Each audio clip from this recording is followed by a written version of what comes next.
બનાસકાંઠાના ડીસામાં ઢુવા રોડ પર આવેલી ગેરકાયદેસર ફટાકડાના ગોડાઉનમાં બ્લાસ્ટ થયો હતો અને જે બાદ ભીષણ આગ ફાટી નીકળી હતી।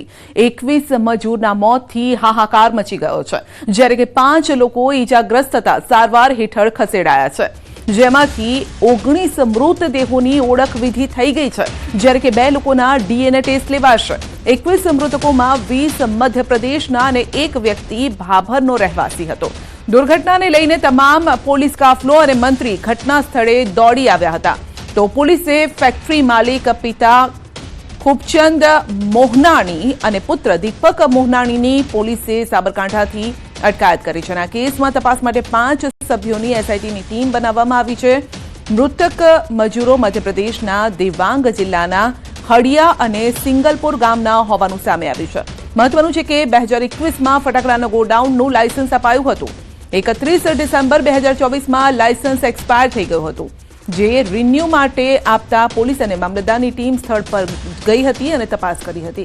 त्यारे गोडाउन खाली हतुं अने छेल्ला 15 दिवसमां गैरकायदेसर रीते आ काम चाली रह्युं हतुं, जेना कारणे आ दुर्घटना घटी अने 21 मजूरोना जीव होमाई गया छे।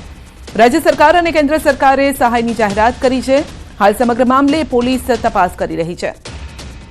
तो 20 मृतदेहोने एम्ब्युलन्सथी मध्यप्रदेश તેમના વતન મોકલાઈ રહ્યા છે, જે માટે 20 થી વધારે એમ્બ્યુલન્સની વ્યવસ્થા કરાઈ છે અને સાથે મધ્યપ્રદેશથી મૃતકોના પરિવારજનો મૃતદેહ સ્વીકારવા માટે ડીસા પહોંચ્યા। સાથે જ મંત્રી બળવંતસિંહ રાજપૂત, મધ્યપ્રદેશના મંત્રી નાગરસિંહ ચૌહાણ, કલેક્ટર મિહિર પટેલ, એસપી પણ ડીસા સિવિલ હોસ્પિટલ પહોંચ્યા। મધ્યપ્રદેશથી પરિવારના જે લોકો જે છે અહીંયા આવ્યા છે। આપ દ્રશ્યોમાં જોઈ શકો છો કે પોલીસ અને પ્રશાસન જે છે તેમને રોકી રહ્યા છે। આપ સીધા દ્રશ્યોમાં જે પ્રમાણે જોઈ શકો છો કે કઈ રીતે આ લોકો અહીંયા બેસી ગયા છે, ન્યાયની માંગ કરી રહ્યા છે।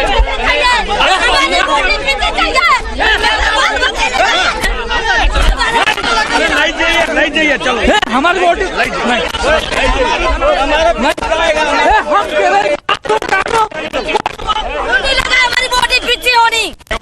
हमारा बाल बच्चे लगा, हमारी बॉडी पीछे तो हमें पता है कि हमें मर गया पे मेरा बच्चा है,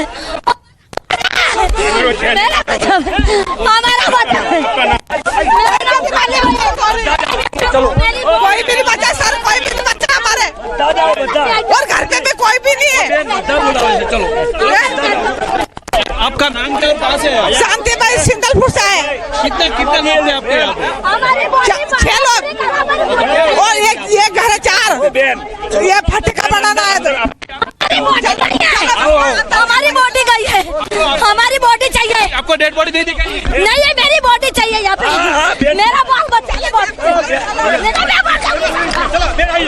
અત્યારે તમે જે પ્રમાણે દ્રશ્યોમાં જોઈ શકો છો કે આ બેન માંગ કરી રહ્યા છે કે મૃતદેહો તેમને બતાવવામાં આવે, પરંતુ વહીવટી તંત્રની જે ટીમ છે તે અત્યારે આમને લઈ જઈ રહી છે। આમનું કહેવું છે કે તેમને બતાવ્યા વિના જે મૃતદેહો છે તે મૃતદેહો રવાના કરી દેવામાં આવ્યા છે। બીજા સીધી જ આપણે વાત કરીશું, બીજા પણ પરિવારજનો છે જે અહીંયા આવ્યા છે, શું કહી રહ્યા છે? क्या आपको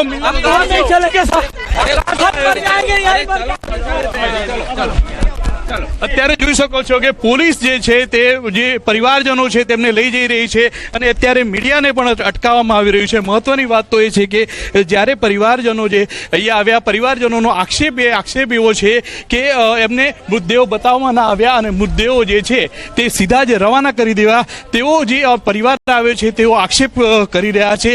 પ્રશાસન ઉપર આવો આક્ષેપ થઈ રહ્યો છે। તો બીજી તરફ પોલીસ એવું કહી રહી છે કે તમામ જે મૃતદેહો હતા, તમામ મૃતદેહો તેમના પરિવારજનોને બતાવવામાં આવ્યા, એના પછી જે છે તે પછી જ આ મૃતદેહોને રોકવામાં આવ્યા છે। તો બીજી તરફ પરિવારનો જે આક્ષેપ છે તે આક્ષેપ અલગ જ પ્રકારનું જોવા મળી રહ્યો છે। અત્યારે પણ પોલીસની ટીમ છે તે પરિવાર જોડે છે, પરિવાર જોડે ચર્ચાઓ કરી રહી છે અને તમામ પરિવારના જે લોકો છે તે લોકોને જે છે અને પોલીસ તમામ જે લોકોને જે પોતાના જે મૃતદેહો છે મૃતદેહો જોડે લઈ જવા રહ્યા છે। અત્યારે પરિવારનો જે આક્રંદ અત્યારે જોવા મળી રહ્યો છે, સીધા જ દ્રશ્યોમાં આપ જોઈ શકો છો કે પોલીસની હાજરીમાં જ પરિવારના જે લોકો છે તે રડી રહ્યા છે। તે લોકો અહીંયા પહોંચ્યા છે। આ લોકોનું એવું કહેવું છે કે અમને મૃતદેહો બતાવ્યા વિના જ રવાના કરી દેવાયા। તો બીજી તરફ પોલીસનું કહેવું છે કે તમામ લોકોને મૃતદેહો બતાવવામાં આવ્યા, તમામની ઓળખ પરેડ કરવામાં આવી, પછી રવાના કરવામાં આવ્યા છે। આપ જે આક્રંદ આજે મધ્યપ્રદેશના જે લોકો અહીંયા આવ્યા છે તેમનો આક્રંદ આપ જોઈ શકો છો કે તેઓ અત્યારે રડી રહ્યા છે। તેઓ પોતાના જે પરિવારના લોકો હતા તે મૃતદેહો અત્યારે કહી રહ્યા છે કે મૃતદેહો અમને બતાવો। અને અત્યારે આ તમામ જે લોકો જે છે તેમની આંખોમાં આંસુ જોવા મળી રહ્યા છે। પોલીસ જે છે અત્યારે એમને સમજાવી રહી છે અને પોલીસ અત્યારે સમજાવી રહી છે અને પોલીસનું કહેવું છે કે તમામ પરિવારજનો હતા, પરિવારજનોને તમામ મૃતદેહો બતાવવામાં આવ્યા। મૃતદેહો બતાવ્યા બાદ જ જે છે તે મૃતદેહો મધ્યપ્રદેશ તરફ રવાના કરવામાં આવ્યા છે। ત્યારે કેટલાક પરિવારજનો એવો આક્ષેપ લગાવી રહ્યા છે કે અમને મૃતદેહો બતાવ્યા વિના જ રવાના કરી દેવામાં આવ્યા। કિશોર ધુવર, ન્યૂઝ 18 ગુજરાતી, બનાસકાંઠા। તો રાજકોટની JK કોટેજ ફેક્ટરીમાં આગ લાગી હતી અને તે મામલે પોલીસ હવે તપાસ કરી રહી છે। મોટો ખુલાસો પણ થયો છે। રૂડાની મંજૂરી વગર જ ધમધમતી હતી આ ફેક્ટરી। મંજૂરી વગર ખડકી દેવાયું હતું બાંધકામ। GPCB પાસેથી નહોતી લીધી મંજૂરી। ફેક્ટરીને અપાઈ છે ક્લોઝર નોટિસ। તો મંજૂરી વગર આ ફેક્ટરી ચાલતી હતી, સાબુ બનાવવાની ફેક્ટરી, અને ત્યાં હવે પોલીસે તપાસ કરી તો મોટા ખુલાસા પણ થઈ રહ્યા છે ને હવે ફેક્ટરીને ક્લોઝર નોટિસ અપાઈ છે। તો વડોદરાના વાઘોડિયામાં લાગેલી આગમાં નવો વળાંક આવ્યો છે। ચોરી કરવા આવેલા વ્યક્તિએ જ ચોરી કર્યા પછી દુકાનમાં આગ લગાવી હતી। દુકાનની કાચની બારી તોડી દુકાનમાં પ્રવેશી ચોરી કરી અને પોલીસે આરોપી ભરત રાઠોડિયા નામના શખ્સની ધરપકડ કરી છે। તો આગના કારણે દુકાનમાં 3 લાખનું નુકસાન પણ થયું છે।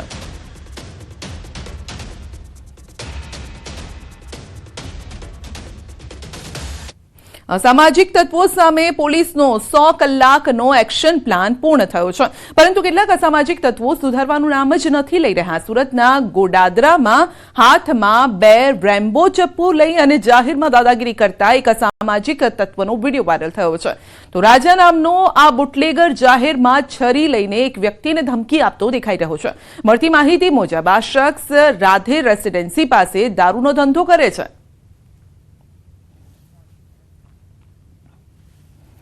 તો વલસાડમાં જોખમી સ્ટન્ટનો વિડીયો વાયરલ થયો છે। અમદાવાદ મુંબઈ નેશનલ હાઈવે પર પૂર ઝડપે દોડતી કારમાં એક યુવકે જોખમી સ્ટન્ટ કરીને સીન સપાટા કર્યા। નેશનલ હાઈવે પર વાહનોની સતત અવરજવર વચ્ચે પૂર ઝડપે દોડતી કારના સનરૂફમાંથી એક યુવક બહાર આવે છે, તો ત્યારબાદ કારની ઉપર બેસીને જોખમી સ્ટન્ટ પણ કરે છે। અમદાવાદમાં શ્વાનની લઘુશંકા બાબતે ઝઘડો થયો। 3 લોકો ભેગા મળી અને વૃદ્ધ સાથે તેઓએ મારામારી કરી છે।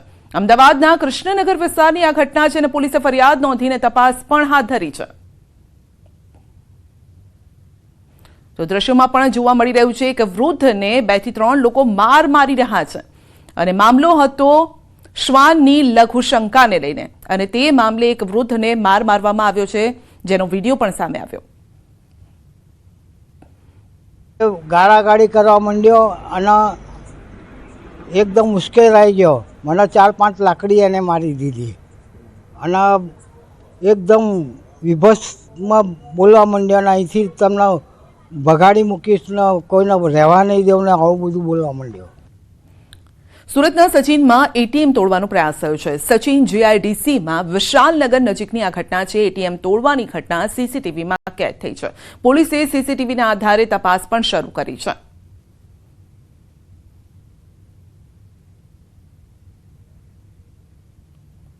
દેશભરમાં આજે JEEની પરીક્ષા IIT સહિતની ઉચ્ચ સંસ્થાઓ માટે યોજાઈ રહી છે। પરીક્ષા અમદાવાદમાં 1500 વિદ્યાર્થીઓ 2 પાળીમાં આપી રહ્યા છે। આ પરીક્ષા સવારે 9 થી 12 અને 3 થી 6 વાગ્યા સુધી આ પરીક્ષાનું આયોજન કરાયું છે।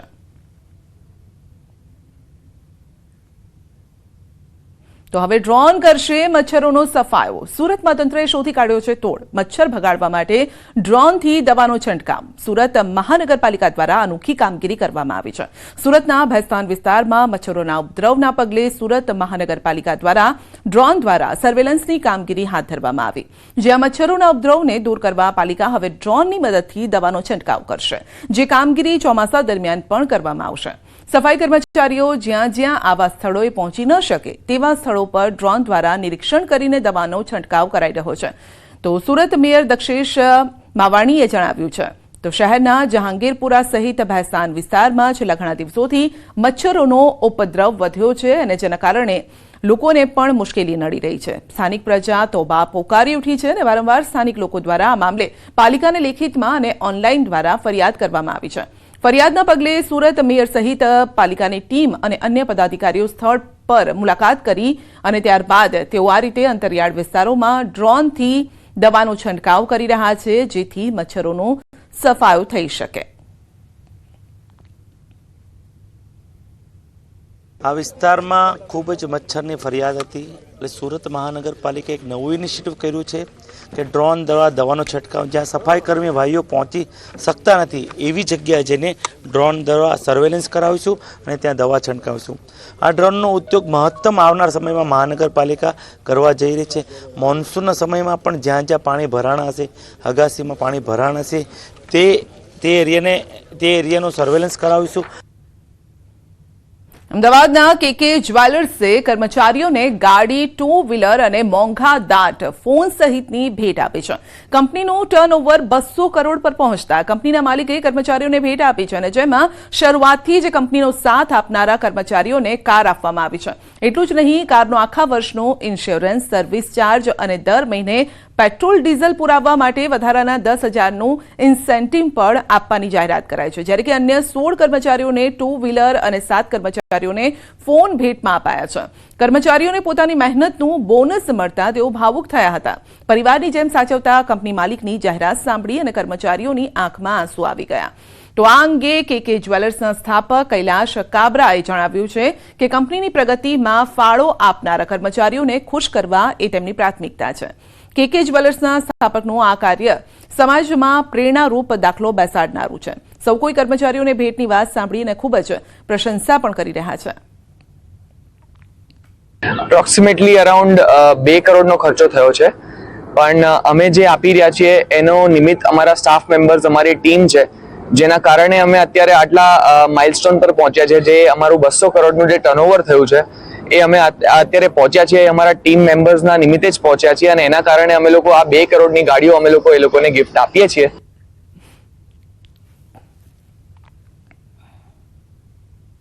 તો માણસની સામે લગભગ અમને એનાઉન્સ કર્યું હતું સરે કે મારા 2 કોહિનૂર છે જે મારી સાથે પહેલેથી જોડાયેલા છે 2008થી, તો એમને હું કાર ગિફ્ટ કરું છું. સૌથી પહેલાં તો આંખમાં આંસુ જ આવી ગયા કે આટલું ઇમ્પોર્ટન્ટ અમને આપે છે કૈલાશભાઈ. અમારા માટે તો એ એકદમ ભાઈ જેવા જ છે. તો એટલું સરસ ફીલ થયું કે હું કેટલી ઇમ્પોર્ટન્ટ છું એમના માટે. હું અમદાવાદના એક જ્વેલર્સમાં આવી છું અને સાથે મારી સાથે કેકે જ્વેલર્સના માલિક છે કૈલાશ કાબરા, તેમની સાથે વાત કરીશું કારણ કે તેમણે તમામ કર્મચારીઓને ગિફ્ટ આપી છે, એ પણ 12 જેટલી ગાડી આપી છે. શું કહેશો કૈલાશભાઈ, કેમ છો તમે? એકદમ મજામાં બેન, એકદમ મજામાં. આ જે ઉજવણી છે એ મેઇનલી અમારી કંપનીનો ટર્નઓવર આ વખતે 200 કરોડ રૂપિયા થયો છે, એના માટે આ સેલિબ્રેશન છે. એમાં સૌથી સારી વાત એ છે કે અમારી કંપનીમાં માણસોનો પે સ્કેલ તો સારો છે જ, એ સિવાય બી એમને એક્સ્ટ્રા ઇન્સેન્ટિવ આપવાની અમારી કાયમ ભાવના હોય છે. છેલ્લા 5 વર્ષોથી મેં જ્યારથી મારી કંપની પ્રોફિટમાં આવવા લાગી છે ત્યારથી મેં ડિસાઇડ કર્યું કે આજથી 20 વર્ષ પહેલા મારું ટર્નઓવર વાર્ષિક 2 કરોડ રૂપિયા હતું. 2 થી 200ની જર્ની મેં એક્સપેક્ટ નથી કરી કે આટલું મોટું ગ્રોથ મારી કંપનીનું થશે. હવે થયું છે તો મેં વિચાર્યું કે મારા કોઈક શોખ કદાચ થોડા વર્ષ પેન્ડિંગ રાખું અને એ પૈસાનો સદુપયોગ કરું. સૌ પ્રથમ પહેલાં મારી ટીમ માટે, જે લોકોએ વિશ્વાસ રાખીને, જે લોકોએ તન મન ધનથી મારા માટે મહેનત કરી છે, કંપની માટે મહેનત કરી છે, એટલે અમે 12 4 વ્હીલર ગાડી, એ બી સારી, કોઈ એમ નોર્મલ ગાડી નહીં, મિનિમમ 12 લાખથી લઈને 30 લાખ સુધીની ગાડી.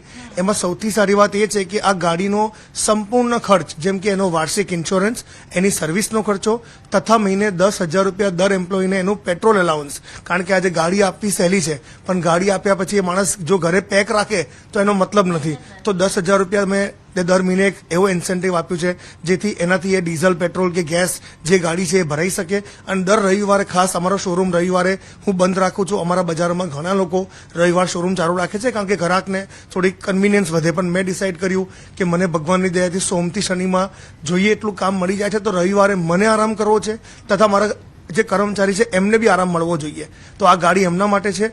એ સિવાય અમે 16 ટુ વ્હીલર ગિફ્ટ આપ્યા છે, 7 મોબાઈલ ફોન્સ આપ્યા છે, જેમાં સેમસંગ ફોલ્ડ, આઈફોન 16 એ ટાઈપના મોબાઈલ છે, ગોલ્ડ કોઇન્સ, સિલ્વર કોઇન્સ અને ડોમેસ્ટિક હોલિડે ટ્રીપ આપી છે અમે. કર્મચારીઓ માટે ખૂબ જ સારા વિચારો સાથે કૈલાશ કાબરા બિઝનેસમાં અને ખાસ કરીને જ્વેલરી વર્લ્ડની અંદર નામના તો તેમણે મેળવી છે, પરંતુ હવે તેઓ પોતાની કમાણીનો ભાગ છે પોતાના કર્મચારીઓ સાથે શેર કરીને એક ઉત્તમ ઉદાહરણ છે તે પૂરું પાડી રહ્યા છે. કેમેરા પર્સન શ્રેણિક મહેતા સાથે દીપિકા ખુમાણ, ન્યૂઝ 18 ગુજરાતી, અમદાવાદ. બુલેટિનમાં આગળ વધીશું નાનકડા બ્રેક બાદ.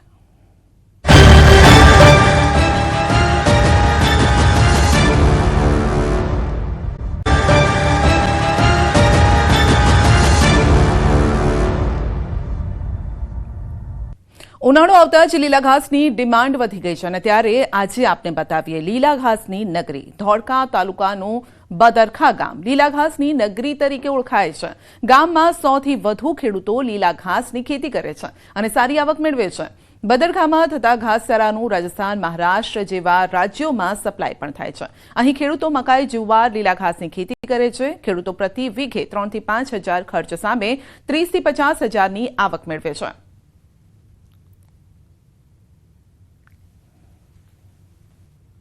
રોજની 50 ગાડી આવે છે, નાની મોટી થઈને બધી થઈને, બરોબર. ટ્રેક્ટર, રિક્ષાઓ છે, બધી થઈને 50 સાધન આવે છે. ઘાસચારા છે, લાકડા છે, શેરડીવાળા છે, એવું બધું થઈને 50 સાધન આવે. અમારે નેપિયર ઘાસ થાય છે, અહીંયા 30 થી 35 રૂપિયા જાય છે ખેડૂતોનું વજન. પછી જુવાર થાય છે, મકાઈ થાય છે. જુવારનો ભાવ ઊંચો હોય છે, મકાઈનો ભાવ ઊંચો હોય છે. જુવારનો ભાવ 40 રૂપિયા, 40-45ની આજુબાજુ હોય છે. મકાઈનો ભાવ 35 રૂપિયાની આજુબાજુ છે અત્યારે. અને રોજનું 800 ટન જેવું માલ જાય છે અમારા ગામમાંથી. ઘાસ 20 થી 25 રૂપિયા, જાર 35 થી 40 રૂપિયા, બરાબર. સિઝન બદલાય, જેમ માલની શોર્ટેજ પડે એટલે 5-5 રૂપિયા ભાવ ડિફરન્ટ રહેતો હોય છે. ઉનાળાની શરૂઆત થઈ ચૂકી છે ત્યારે લીલા ઘાસચારાની ડિમાન્ડ જે છે તે પણ મોખરે બની છે. ત્યારે ગુજરાતમાં આવેલા ધોળકા તાલુકાનું બદરખા ગામ જે છે કે ત્યાં લીલો ઘાસચારો મોટા પ્રમાણની અંદર થાય છે અને અહીંયા ડિમાન્ડ પણ એટલી છે કે રાજ્યભરની અંદર અહીંથી ઘાસચારાનો સપ્લાય જે છે તે કરવામાં આવી રહ્યો છે. વહેલી સવારથી જે લોકો કામ કરતા હોય, ખેત મજૂરો, તે ખેતરની અંદર આવી જાય છે અને આ રીતે જુવાર હોય, મકાઈ હોય કે પછી લીલું ઘાસ હોય, આ તમામનું વાવેતર કર્યું હોય તેની કાપણી કરી અને ત્યારબાદ સપ્લાય માટે થઈ અને આ પ્રકારની કામગીરીમાં જોતરાઈ જાય છે. ગામજનો પણ આપણી સાથે, તેમની સાથે વાત કરીશું, તેઓ શું કહી રહ્યા છે. કેટલા ખેડૂતો આ ઘાસચારાની ખેતી કરે છે આખા ગામની અંદર, કેટલા વીઘાની અંદર થાય છે અને શું આખી વાત છે? અમારા ગામમાં 150 થી 200 ખેડૂતો આ ખેતી કરે છે અને લગભગ 500 થી 600 માણસ મજૂરો કામ કરે છે. વીઘા ઉપર અંદાજિત 20 થી 25 હજાર નફો મળે છે અને 5-1 હજાર રૂપિયા જેવો ખર્ચ થાય છે. એટલે મોટા ખેડૂતને વધારે વાવેતર કર્યું હોય તો વધારે નફો મળે.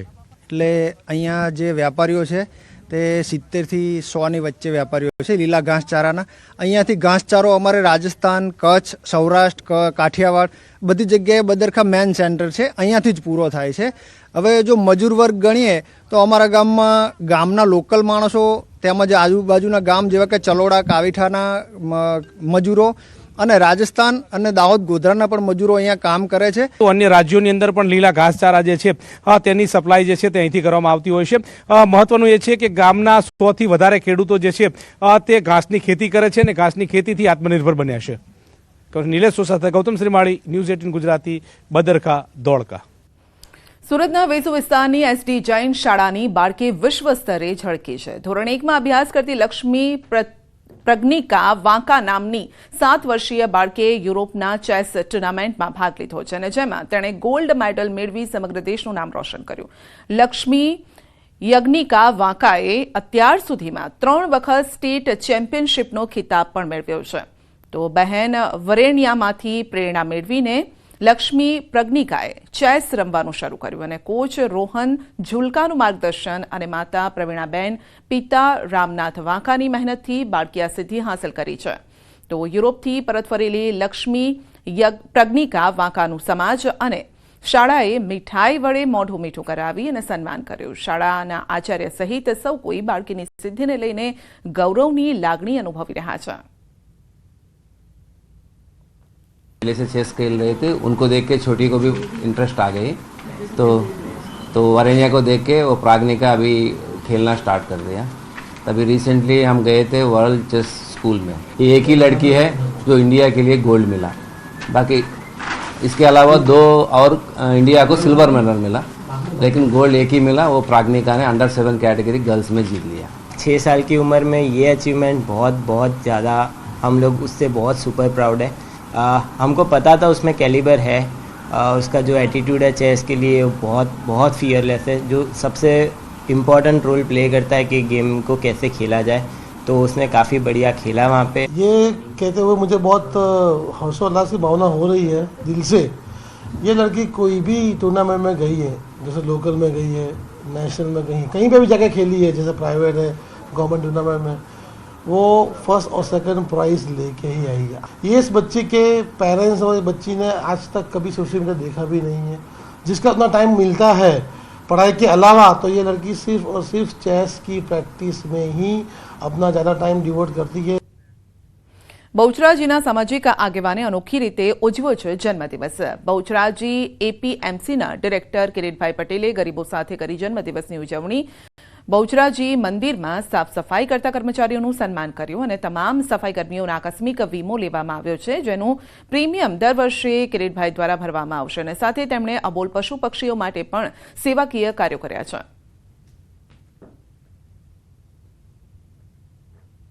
નાનામાં નાના માણસને જેના કામની કદર કરી અને સન્માનિત કરવા, એ આમ તો મોદી સાહેબની પ્રેરણાથી મને કિરીટભાઈ આજે કરે છે. જ્યાં મોદી સાહેબનો જ્યારે સંદેશ આવે એ સંદેશની પ્રેરણા લઈ અને સૌ કાર્યકરો એમાં કિરીટભાઈ પણ કામ કરતા હોય છે. એ પ્રકારનો પ્રયત્ન પણ એમણે કર્યો છે.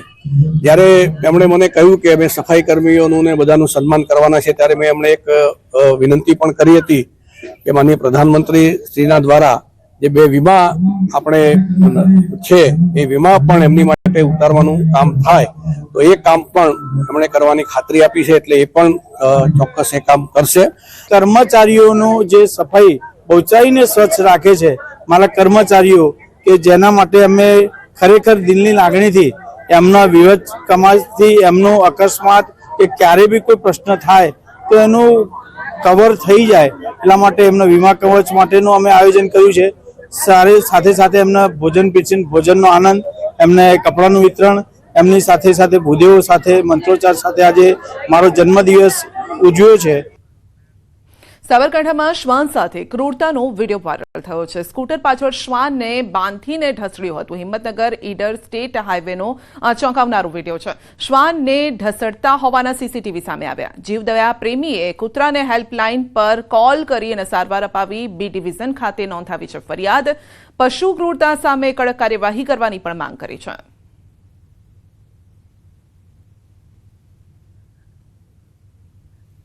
સુરતમાં એસિડ અટેક મામલે કાપોદ્રા પોલીસે આરોપી રાકેશ બારૈયાની કરી છે ધરપકડ. ઉધારમાં સિગારેટ ન આપતા કરાયો હતો એસિડ અટેક. સત્યનારાયણનગર સ્થિત શિવશક્તિ શેરી પાસે 31 માર્ચે બની હતી આ ઘટના અને પંડિત પાન સેન્ટરના માલિક રામપ્યારે કુશવાહ પર એટેક કરાયો હતો. હુમલામાં ગંભીર રીતે ઇજાગ્રસ્ત રામપ્યારેને સારવાર હેઠળ હોસ્પિટલ ખસેડાયા છે. તો આરોપી હીરાના કારખાનામાં રત્ન કલાકાર તરીકે કામ કરતો હતો. આરોપી સામે અગાઉ પણ પ્રોહિબિશન સહિત 5 ગુના નોંધાયા છે. ભરૂચમાં 2 દિવસ પહેલા મળ્યા હતા માનવ અંગ, જે મામલે ખુલાસો થઈ રહ્યો છે. મૃતકનું નામ સચિન ચૌહાણ હોવાનું ખુલ્યું છે. શ્રવણ ચોકડી વિસ્તારમાં 12 વર્ષથી રહેતો હતો. દહેજની ખાનગી કંપનીમાં તે કામ કરતો હતો અને મૃતકના ભાઈએ ગુમ થયાની ફરિયાદ પણ નોંધાવી હતી. 29 માર્ચે મૃતકના ભાઈએ આ ફરિયાદ નોંધાવી હતી અને તેના અવશેષો મળ્યા છે. ભાવનગરમાં ચોંકાવનારો હની ટ્રેપનો કિસ્સો સામે આવ્યો છે. લિવ ઇન પાર્ટનર્સે મિત્ર સાથે મળીને વેપારી પાસે લાખો પડાવ્યા. આરોપી મહિલાએ વેપારીના સંપર્કમાં આવી મિત્રતા કેળવી વેપારી હોટેલમાં બોલાવી અને કાવતરું રચ્યું હતું. બળાત્કારના કેસ કરવાની ધમકી આપી 10 લાખ રૂપિયાની માંગ કરી વેપારીએ પોલીસ ફરિયાદ કરતા હની ટ્રેપના ષડયંત્રનો પર્દાફાશ થયો છે. પોલીસે લિવ ઇન પાર્ટનર્સને ઝડપી પાડ્યા છે, જ્યારે કે અન્ય એકની શોધખોળ હાથ ધરી છે. જણાવે છે કે આ મારી પત્ની છે, તમે શા માટે લઈ જાઓ છો એમ કહી અને એને થપ્પડ મારે છે, મારે છે અને 5 લાખ રૂપિયાની માંગણી કરે છે. આ બાબતની ફરિયાદ નીલમબાગ પોલીસ સ્ટેશનમાં દાખલ કરવામાં આવેલા છે. પોલીસ દ્વારા જુદા જુદા વિસ્તારના સીસીટીવી કેમેરા અને બીજા પુરાવા એકઠા કરી આ કામે ઊંડી તપાસ હાલમાં ચાલુ છે. બુલેટિનમાં અત્યારે બસ આટલું જ. રજા આપશો. નમસ્કાર.